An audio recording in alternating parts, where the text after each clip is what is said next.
Masuk kepada bahagian pengenalan, di mana di penghujung tahun 2019, dunia telah dikejutkan dengan wabak pandemik COVID-19 yang telah menjejaskan pelbagai sektor ekonomi dan pekerjaan. Wabak yang membawa angka pesakit dan kematian yang tinggi itu menyebabkan banyak negara mengambil langkah berjaga-jaga dengan menguatkuasakan perintah berkurung dan kawalan pergerakan. Malaysia tidak terkecuali dari penguatkuasaan perintah yang berbentuk sedemikian. Kerajaan Malaysia mula menguatkuasakan Perintah Kawalan Pergerakan ataupun PKP sejak 18 Mac 2020. Norma baru dalam pekerjaan telah muncul akibat kewujudan pandemik COVID-19. Pandemik ini benar-benar menuntut tindakan luar kebiasaan dalam urusan pentadbiran dan ianya sememangnya satu cabaran besar buat majikan dan pekerja. Tidak dapat dinafikan dengan keadaan ekonomi semasa yang mencabar pada masa kini telah menyebabkan sesetengah majikan terpaksa melakukan proses pemberhentian pekerja bagi mengurangkan kos pengurusan serta mengelakkan kerugian besar terhadap syarikat mereka. Pihak majikan harus membayar pampasan kepada pekerja yang diberhentikan dan pampasan merupakan semua bentuk pulangan kewangan dan bukan kewangan yang diterima oleh pekerja sebagai sebahagian daripada kontrak mereka. Berlainan pula dengan upah di mana upah adalah hak pekerja yang diterima dalam bentuk wang yang dibayar oleh pihak majikan berdasarkan kontrak pekerjaan. Seterusnya ialah latar belakang kajian. Baiklah, yang pertama kita akan membincangkan tentang permasalahan kajian. Permasalahan kajian yang pertama adalah berkaitan dengan kadar gaji atau upah yang sering kali dibincangkan ataupun dirundingkan di antara pekerja dan majikan. Yang kedua ialah berkaitan dengan cabaran pengekalan pekerja dalam organisasi. Dan yang ketiga ialah isu pemberhentian pekerja semasa berlakunya pandemik COVID-19. Bagi persoalan kajian pula, yang pertama adalah adakah pekerja dibayar dengan kadar upah minimum seperti yang telah dilaksanakan oleh pihak kerajaan dan nilai upah berdasarkan kelayakan pekerja. Yang kedua adalah sejauh manakah pihak pengurusan organisasi menghargai sumbangan pekerja di samping usaha mengekalkan pekerja dalam organisasi semasa bekerja dalam norma baru ini. Dan yang ketiga adalah apakah bentuk ataupun kadar pampasan atau ganti rugi yang diberikan atau diterima oleh sejumlah besar pekerja yang terpaksa diberhentikan kerja semasa pandemik COVID-19. Yang terakhir ialah objektif kajian. Objektif kajian yang pertama ialah mengenal pasti sama ada pekerja dibayar dengan kadar upah minimum seperti yang telah dilaksanakan oleh pihak kerajaan dan nilai upah berdasarkan kelayakan. Yang kedua ialah mengenal pasti nilai upah dan ganjaran yang diperolehi oleh golongan pekerja daripada pihak organisasi dalam usaha mengekalkan pekerja dalam organisasi semasa bekerja dalam norma baru ini. Dan yang ketiga ialah menggaji bentuk pampasan atau ganti rugi yang diberikan kepada sejumlah besar pekerja yang terpaksa diberhentikan kerja semasa pandemik COVID-19. Sekian, terima kasih.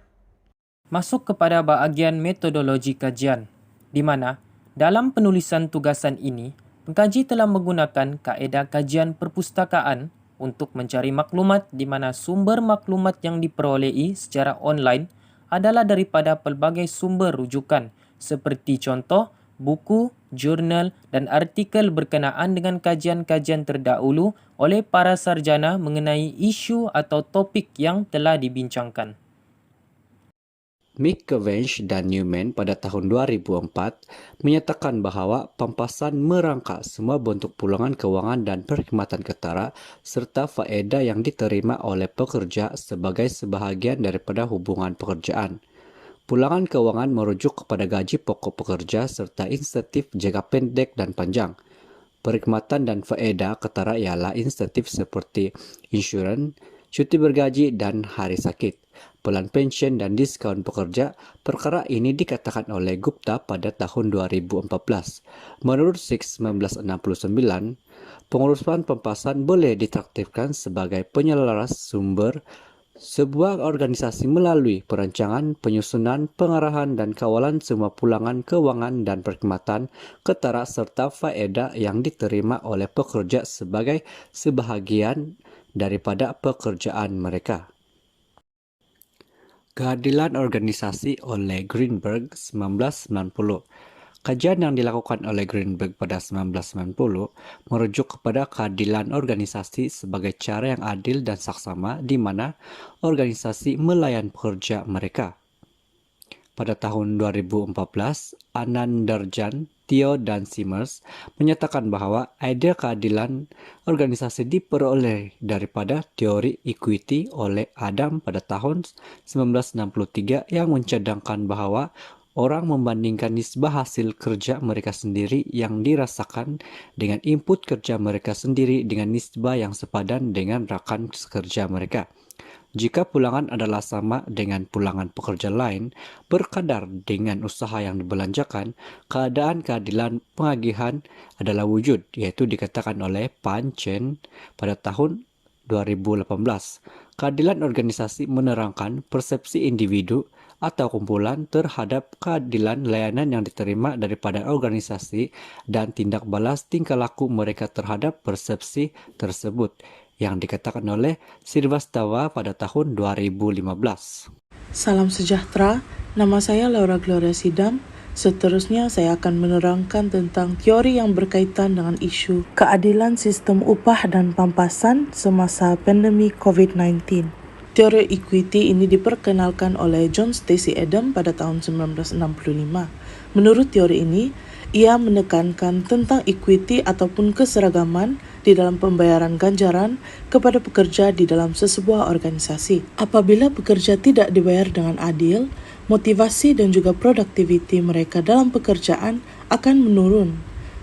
Dalam konteks isu tentang keadilan sistem upah dan pampasan semasa pandemi COVID-19 ini, teori equity ini sangat berkait rapat.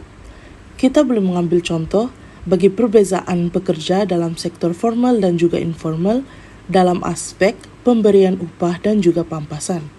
Salah satu perbezaannya adalah dari segi pekerja, sektor formal sudah semestinya akan mendapatkan pampasan daripada organisasi mereka. Manakala bagi pekerja informal pula, tidak semua pekerja akan mendapatkan pampasan tersebut. Pekerja dalam sektor informal juga perlu dititik beratkan dan setidaknya diberikan pampasan oleh pihak kerajaan. Oleh itu, pihak kerajaan perlu memperbanyak insentif, terutamanya kepada pekerja sektor informal untuk membantu mereka dalam kelangsungan hidup semasa era COVID-19 ini. Salah satu insentif yang diberikan oleh kerajaan kepada pekerja dalam sektor informal ialah melalui program subsidi upah. Melalui program ini akan membantu mereka yang terjejas dalam pekerjaan semasa pandemik dan juga menyediakan perlindungan sosial kepada pekerja. Selamat sejahtera, saya Marsha Danela Merandul akan meneruskan dengan keadilan upah dan pampasan semasa pandemik COVID-19. Semestinya dengan keadaan keuangan yang tidak stabil dan terancam semasa pandemik COVID-19 telah menyebabkan banyak perniagaan ataupun individu yang terkesan yang telah menyebabkan mereka dibuang kerja tanpa upah dan pampasan yang sepatutnya diberikan mengikut Undang-Undang Pekerjaan. Menurut Ketua Perangkawan Datuk Seri Dr. Muhammad Uzir Mahidin, mengatakan bahwa kebanyakan majikan hanya mengekalkan pekerja dengan pembayaran yang rendah ketika pandemik COVID-19 ini. Dan menurut Guy Ryder, Ketua Pengarah ILO 2020, berkata bahwa pandemik COVID-19 bukan saja menjejaskan ekonomi global tetapi turut memberi kesan terhadap penurunan upah. Dan beliau juga mendesak agar melakukan strategik pemulihan dengan menumpukan kepada kebajikan pekerja. Terdapat pelbagai pakej, bantuan dan rancangan yang telah disediakan kerajaan untuk membantu individu dan perniagaan. Antaranya adalah program subsidi upah yang telah menjadi inisiatif utama kerajaan bagi menyelamatkan mereka yang terjejas dan melindungi upah pekerja serta membantu kelangsungan perniagaan semasa pandemik COVID-19. Dan bantuan ini juga mensasarkan kepada majikan-majikan yang terkesan kerana pengurangan hasil semasa pelaksanaan PKP. Melalui bantuan ini, pekerja tidak lagi kehilangan pekerjaan dan para majikan pula dapat mengekalkan kaki tangan syarikat tanpa melaksanakan pemberhentian pekerja pengambilan pekerja baru yang pastinya memerlukan kos yang tinggi. Seterusnya, bagi bayaran upah dan pampasan kepada pekerja semasa pandemik COVID-19, yaitu di mana majikan seharusnya mematuhi akan peruntukan di bawah Akta 1995 ini berhubungan dengan notis penamatan perkhidmatan pekerja mereka, yaitu mengikuti akan terma dan kontrak perkhidmatan atau perjanjian kolektif yang telah ditetapkan di dalam Seksyen 12 ataupun Akta 1995. Jika majikan tidak dapat memberikan notis tersebut, pekerja akan mendapat pampasan yang sepatutnya daripada notis tersebut, yaitu gaji ganti, dan seharusnya dibayar dengan sepenuhnya dan selewat-lewatnya pada hari kontrak perkhidmatan yang telah ditamatkan.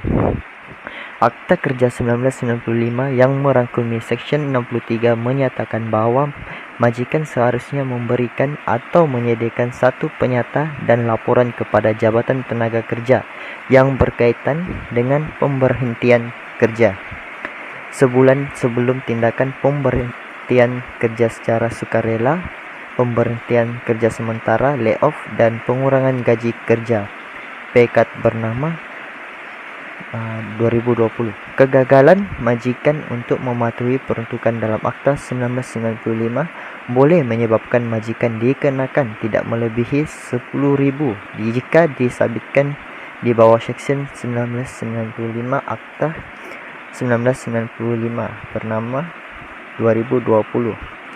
Peratusan pekerja yaitu faedah penamatan kerja 1980 merupakan perundangan kecil yang telah digubal di atas Seksyen 60 Akta Kerja 1995.